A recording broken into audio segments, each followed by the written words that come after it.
ta mọ̀ pé mi ò fẹ́ máa gbò. Chairman onígbòǹgbò. Mo fẹ́ lọ rí Musa Muhammadu mi tako bí tèmi ni. Ẹ sáré lọ rí wọn náà kẹ́ ẹ padà wá. Àjùmọ̀ṣe ó yá. Máìkì ẹ gba máìkì.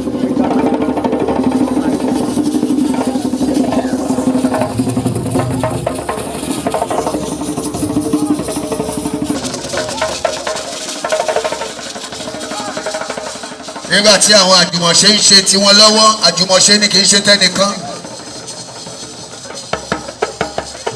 Mo kí ààrẹ táyé ṣe gbogbo ìlú Ìbà, Èkó, ó kéré lójú, ó tóbi síkùn. Ó bí balẹ̀ àjàgbàdì Afromedia, olórí gbogbo balẹ̀, káàbọ̀ sáàrin wọn.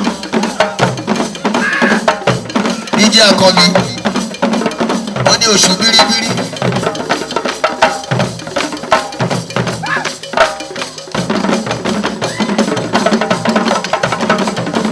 Àjọlọ. Ìlú. Ó bí balẹ̀ Rashidi, Salau, balẹ̀ Èjìgbé Ìjẹ̀wù Oníbà. Ó bí Alhaji Chief Lamidi Balógun Oseni, balẹ̀ Ọ̀dọ̀, Alágbèjì Ìjẹ̀wù Oníbà. Ó bí balẹ̀ Kàmọ́rù Agiri, balẹ̀ Ojomu Ìjẹ̀wù Oníbà. Ó bí Gbogbo Jàfó loyalist. Gẹ̀lẹ́dẹ́ ọba of Lagos, àwọn náà yín káàbọ̀. Gbogbo ilẹ̀ ọ̀nà o. Èkó, ààrẹ táyé ṣe gbogbo ìlú Ìbà. Mo kí baálẹ̀ Ìjẹ̀dòdó Àkóyí, baálẹ̀ Ìjẹ̀dòdó. Àdìgún Ṣàràfà, àrẹ̀mọ ọ̀gá ńlá.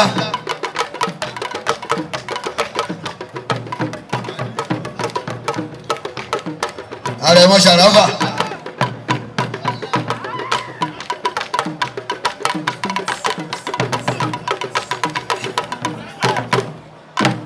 Nígbà tá a retí alága gbogbogbò tó gbà wá lálejò níbí lónìí, Honorable Ramat Rachel Oseni, bákan náà là ń retí Honorable Rasulu Idowu, Gbogbo team Lagos. alága Ọ̀jọ́ local government. Akínyìn o. Alhaji Romeo ọ̀kan lọ́mọ gbogbo ìlú Ìbà.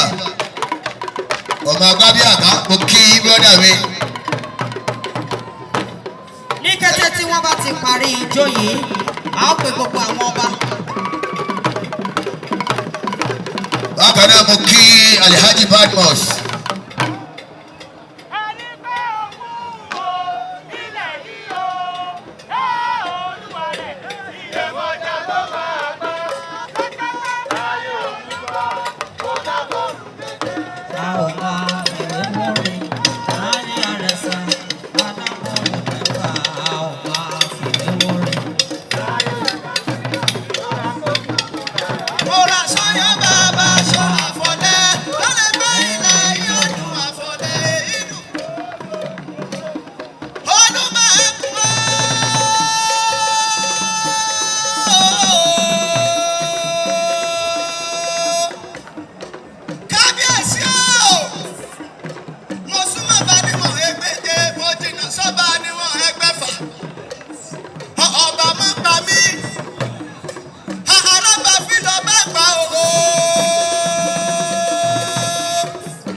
daughters.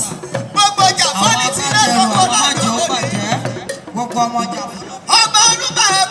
Bí àwọn eléré wa ṣe ń ṣeré fún wa lọ. ọmọ mi láyé lẹ́kọ̀ọ́ òkun ọmọ kékeré nù nílé bàbá tó bí yín lọ́mọ. His Royal Majesty. ọmọ gbadẹ́mẹ̀sì oyè. Ọba Dr. Ahmed Adekunle Oyelude Makama Tegbosuton Olowo of Owukuta Kingdom, also the chairman, Supreme Council of Owuobas, all the way from Osun State. Ọba Makama, we welcome to Iba Kingdom. Ọba Makama, you are highly welcome, sir. We recognize your presence. Thank you very much, sir.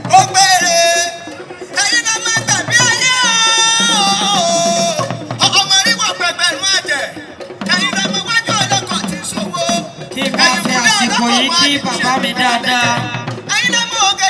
Ọba Nancy Àbáyọ̀mí Ògúnlárí Olówu ọ̀fọ̀wé Ìkòsí Kingdom. Ẹ káàbọ̀ sáré wa kábíyèsí. Ká máa fi tẹ̀yìn kí bàbá wa kábíyèsí. Babátúndé Ọlá Ògúnlájà. President Heritage Forum. Odò iná foríjà ẹ káàbọ̀ sà. Mo kí bàbá mi.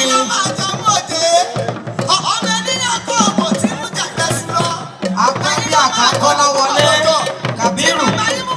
Ọ̀sọ́nà ti ìlú Ọ̀sọ́nà ẹ káàbọ̀ sà. Àhọ́lú Saheed. Adamson Àhọ́lú Àjìdò Kingdom. Ó kú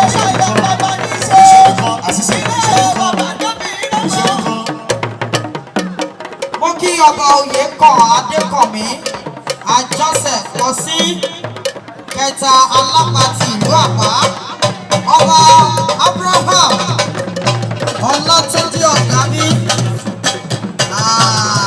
ajagun ti ìlú Ìmẹ̀kẹ́ Àwórì ẹ káàbọ̀ sáré wa kábíyèsí. Ìṣẹ́jú kan ló kù fún àjùmọ̀ṣe dáńsà. Kí Gẹ̀lẹ́dẹ́ Èkó kí wọ́n máa múra sílẹ̀. Gẹ̀lẹ́dẹ́ of Lagos. Ìṣẹ́jú kan, 1 minute to go.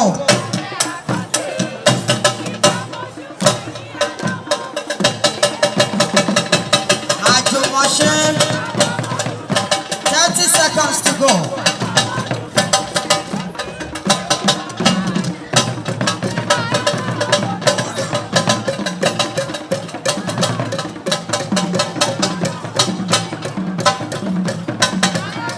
Ọba Dr.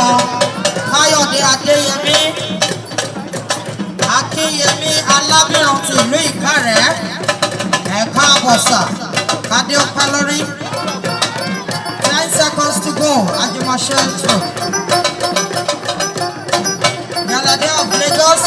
Bẹ́ẹ̀ ni Alhaji Olúwaṣínà Ọ̀kanlọ́mọ gbogbo abúlé Àdó aláṣẹ Ibre Sisada Suit ló wọlé dé Ọ̀kanlọ́mọdé Ṣínà. Bákan náà youngest Lágùdà bàbá Lágùdà àwọn náà ń bọ́lé bọ̀. Gbogbo àwọn èèyàn tọkùlú ìlú tí gbogbo ayé rí gbogbo wọn ni wọ́n fi lẹ́mọ̀. Mo kí wọn náà you are highly recognized. Akínyìn gan ẹ ṣé gan yín àjùmọ̀ṣe. Ẹ̀yin ìjà fúndọ̀tà akí ẹ̀yin náà akínyìn. Ẹ̀yin ìjà fúndọ̀tà. Aláwọ̀ Látìfù kábòbò. Akínyìn o. Off-road super. Bákan náà mo kí dọ́là ẹ bá tọ́jú ọ̀fà gàdé baálẹ̀ ọkọ̀ ìlú. Up Nàmọ́ra. Torí bàbá náà ní kí Nàmọ́ra ibẹ̀ ni wọ́n ti lọ mọ́ bá jáde nínú ẹgbẹ́ road nínú Nàmọ́ra.